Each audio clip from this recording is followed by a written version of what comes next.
Good morning, all of you. Welcome to your SST class. And students, today I am covering the next topic of your chapter 6 of political science. The name of the chapter is political parties. In this chapter, we have already learned about what are political parties, what are its functions, and why do we need political parties. Necessities हमारी क्यों हैं, why there should be a political party in a democratic country. We also learn about which party is known as a national party, and in my previous video I explained you some national some political parties that work at national level in our country. Now today I explain you about the state parties. Under this we learn that how the party become a state party, or we can say that at which party is known as state party. कौन सी party को हम state party का दर्जा देंगे या कौन सी पार्टी को हम स्टेट पार्टी कहेंगे according to the rules and regulations of election commission. Okay, so let us read it. Other than these 7 parties, most of the major parties of the country are classified by the election commission as state parties. कि हमारी जो major parties को छोड़ के maximum जो हमारी country में parties हैं, they are known as state parties. These are commonly referred to as a regional party, yet these parties need not be regional in their ideology और आउटलुक. उनको हम रीजनल पार्टीज़ कहते हैं, but ऐसा नहीं है कि वो किसी पर्टिकुलर रीजन से बिलोंग करती हैं इसलिए रीजनल पार्टी हैं, और ना ही ऐसा है कि उनकी आइडियोलॉजी किसी पर्टिकुलर रीजन पर डिपेंड करती है. No, but they belongs to these parties are known as regional parties because they are working in a limited area, और उसी रीजन में वर्क कर रही हैं, एक पर्टिकुलर एरिया में वर्क कर रही हैं, कुछ एरियाज़ में ही वर्क कर रही हैं, इसलिए हम उनको रीजनल पार्टीज़ कह देते हैं. ठीक है. Some of these parties over are all India parties that happen to have succeed only in some states.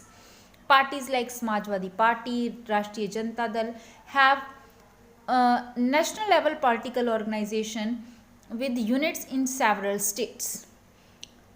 क्या हैं ये पार्टीज़? जैसे जनता दल है, समाजवादी पार्टी है, ये नेशनल लेवल पॉलिटिकल ऑर्गेनाइजेशंस हैं जिनकी बहुत स्टेट्स में यूनिट्स हैं.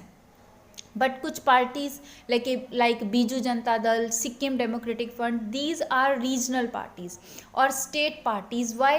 Because they are working in that states only from the large time period. Over the last 3 decades, अगर हम लास्ट 3 डिकेड्स को देखें, the number and strength of these parties have expanded.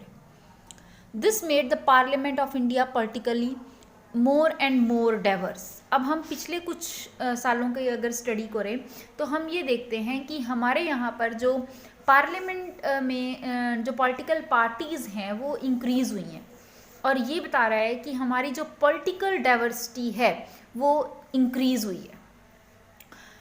अब no one national party is able to secure on its own a majority in Lok Sabha. आज का time एक ऐसा time period आ गया है कि नेशनल पार्टीज़ को एक लोकसभा इलेक्शन में एक मेजॉरिटी लेने के लिए बहुत एफर्ट्स करने पड़ते हैं.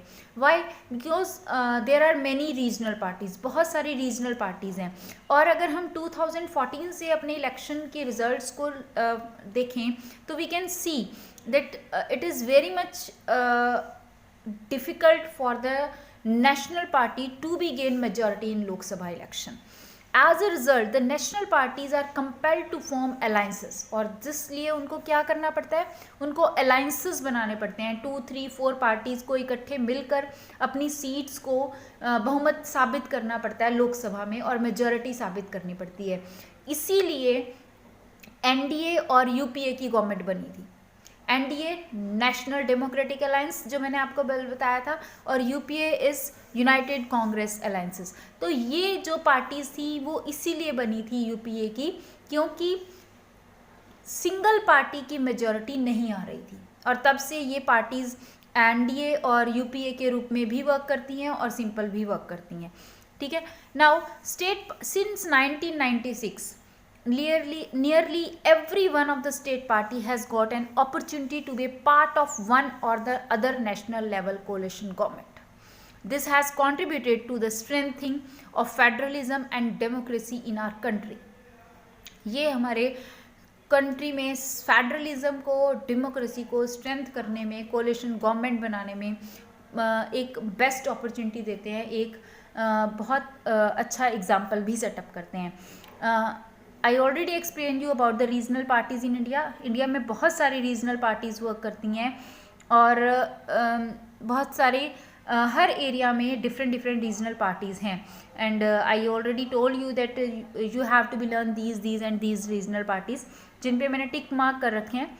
आपको ये रीजनल पार्टीज़ ऑलमोस्ट लर्न होनी चाहिए कि which state, Jammu and Kashmir में कौन कौन सी पार्टीज़ हैं, इसके साथ पंजाब हरियाणा में कौन कौन सी पार्टीज़ वर्क कर रही हैं, असम में, इसके साथ साथ West Bengal, right, and Tamil Nadu, which parties are working in this. Shiv Sena कौन सी महाराष्ट्र की पार्टी है, एक इम्पॉर्टेंट पार्टी है शिवसेना। बीजू जनता दल ये भी एक इम्पॉर्टेंट पार्टी है। तो आपने इन पार्टीज़ के एरियाज़ को ध्यान में रखना है। आई एग्री कि it is very much difficult for you to learn that regional parties of all states, but at least important states regional parties you must have to be learn, okay, like Janata Dal, राष्ट्रीय जनता दल, these are easy to learn। Jammu में कौन सी है हमारी, that is Jammu and Kashmir national party, ठीक है। तो आपने ये लर्न करनी है, ओके। चलिए, now come on the next page. The next page is about the challenges to political parties. In this page we have to be learned that which challenges faced by the political parties, कौन से challenges हमारी political parties face कर रहे हैं अभी भी आज के टाइम में, present scenario में, what challenges are here, those are faced by the political parties here। जैसा कि हमारी आज का पॉलिटिकल सिचुएशंस हैं, according to that our political parties face many problems, many challenges, बहुत सारे चैलेंजेस हैं उनके सामने, and in front of the leaders को भी, और जो वर्किंग मेंबर्स हैं पॉलिटिकल पार्टीज़ में, उनको भी ये चैलेंजेस फेस करने पड़ते हैं। Let us read it. We have seen the crucial political parties are working of democracy.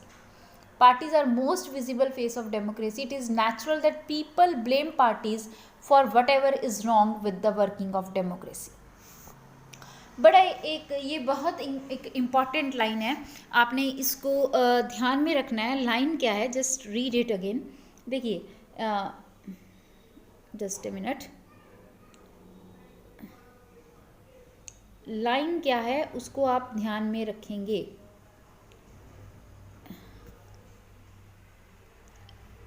Line है कि it is natural that people blame for what ever is wrong with the party और democracy. लोग blame करते हैं political party को अगर कुछ wrong हो गया इन द डेमोक्रेसी में। All over the people express strong communication with the failure of political and perform their functions well. Express the strong dissatisfaction. People express all over the word, ये पूरे word में है कि लोग जो हैं ज़्यादातर क्या एक्सप्रेस करते हैं, dissatisfaction in the political parties, and they always blame the political parties to perform their functions well. हमेशा उनको यही कहते हैं कि आप फेल हो गए हो अपने फंक्शंस को प्रॉपरली चलाने में। And in the case in our country too, and this is same in our country too, और ये सेम ही हमारे कंट्री में भी है। Dissatisfaction and criticism has focused on our 4 problems areas. Dissatisfaction अभी भी हमारे एरियाज में है। अब ये डिससेटिस्फैक्शन का कारण क्या है?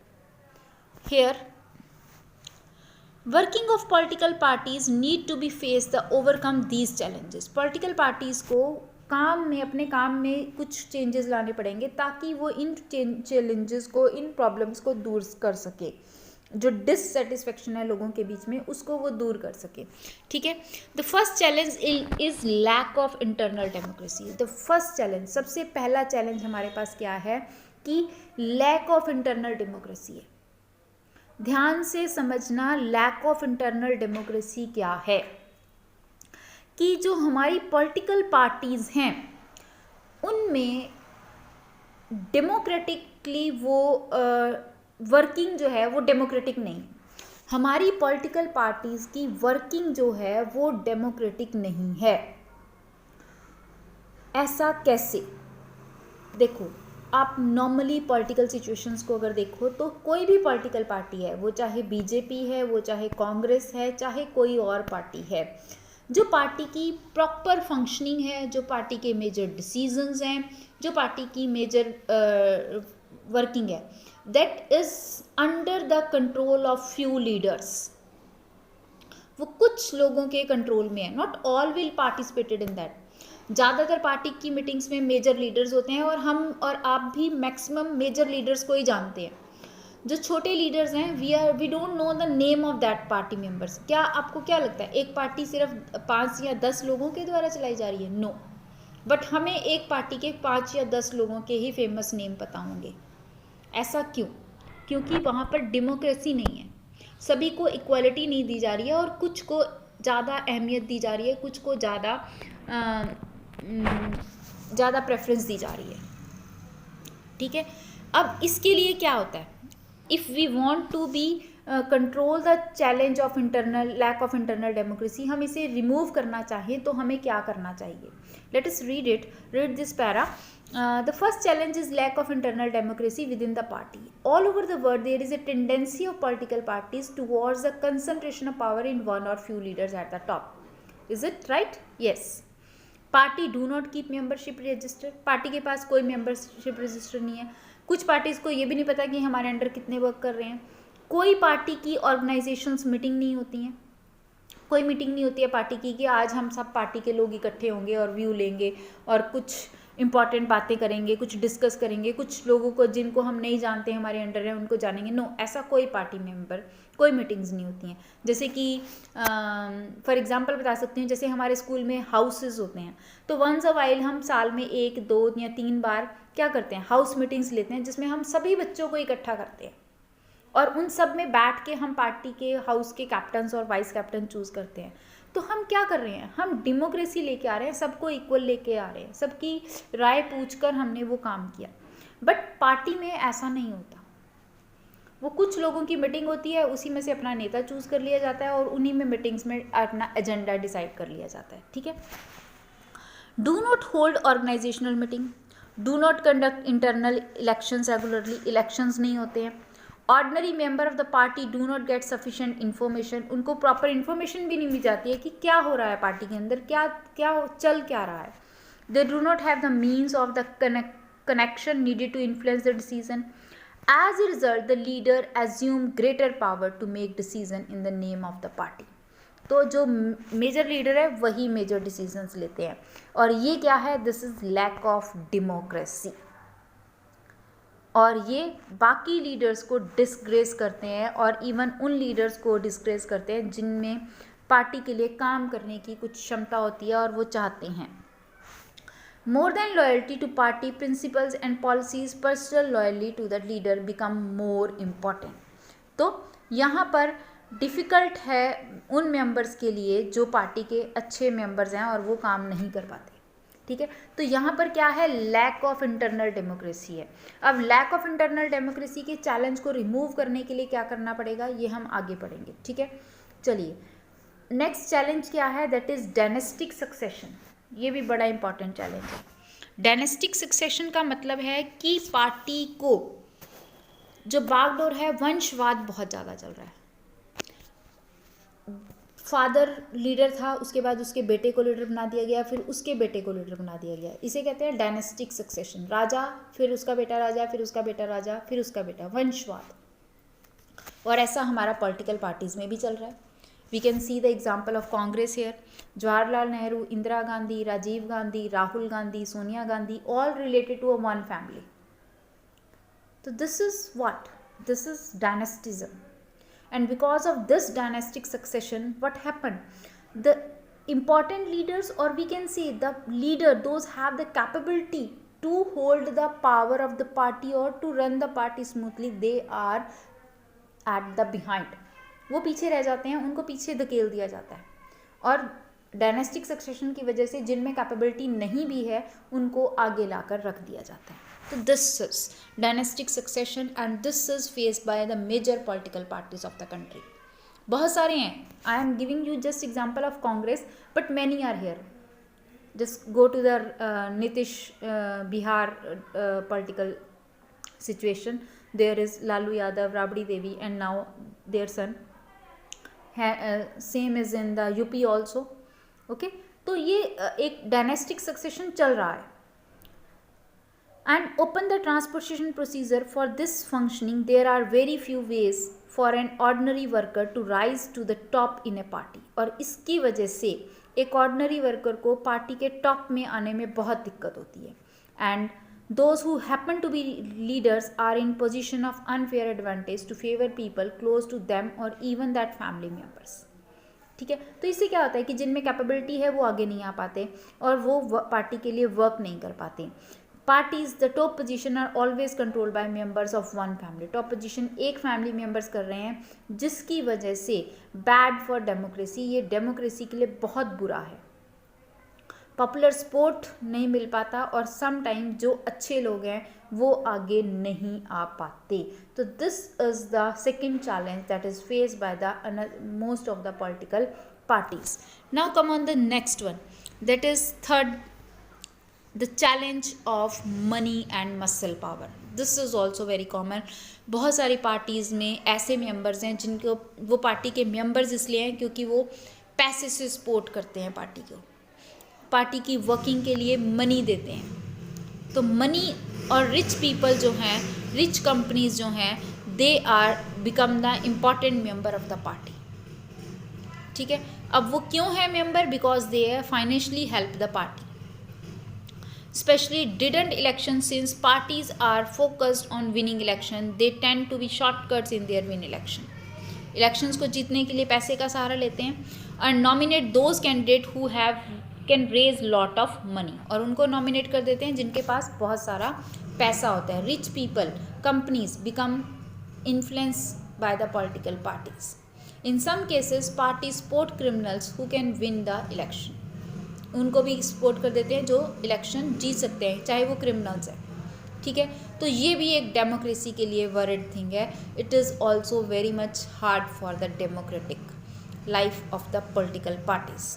Now the fourth challenge is the do not seem to offer meaningful choices. ये भी बड़ा एक इम्पॉर्टेंट है। लोगों के पास पार्टी को लेकर कोई मीनिंगफुल चॉइसेस नहीं है।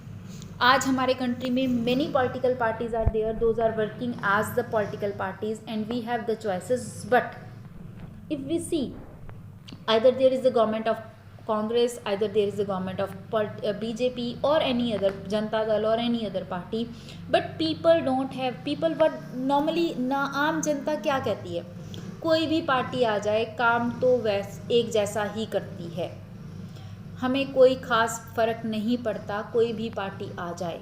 तो यहाँ से शो होता है कि पार्टी कोई भी आई हो बट लोगों के पास ज़्यादा चॉइसेस नहीं है, वर्किंग में डिफरेंस नहीं है, पार्टी का सिनारोज डिफरेंट नहीं है, उनकी वर्किंग में कोई ख़ास डिफरेंस नहीं है, इसलिए लोगों के पास कोई मीनिंगफुल चॉइसेस नहीं रहती। अब हमारे यहाँ पर ही देख लीजिए कितनी चॉइसेस हैं, either we have to choose the BJP और the Congress, only 2 choices are here.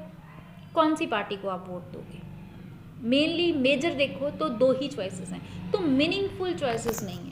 हमें और कोई थर्ड पार्टी नज़र नहीं आती जो हमें लगे कि अगर कांग्रेस अच्छा काम नहीं कर रही है तो बीजेपी भी अच्छा काम नहीं कर रही है तो हम इसको चूज़ करेंगे। तो we have lack of choices, either there is no shortage of parties की कोई शॉर्टेज नहीं है। ठीक है, तो यहाँ पर भी पार्टीज़ को बहुत सारा चेंज करने की ज़रूरत है। They have to be change their agenda, they have to be change their working area और वर्किंग एबिलिटीज़, अपन उन्हें चेंज करना पड़ेगा। So this about the challenges those are faced by the different political parties और the political parties in the country. Okay, so that's it for today. Next is the parties can be reform, कैसे हम उनको change कर सकते हैं, we will discuss in the next video. Till then goodbye, thank you.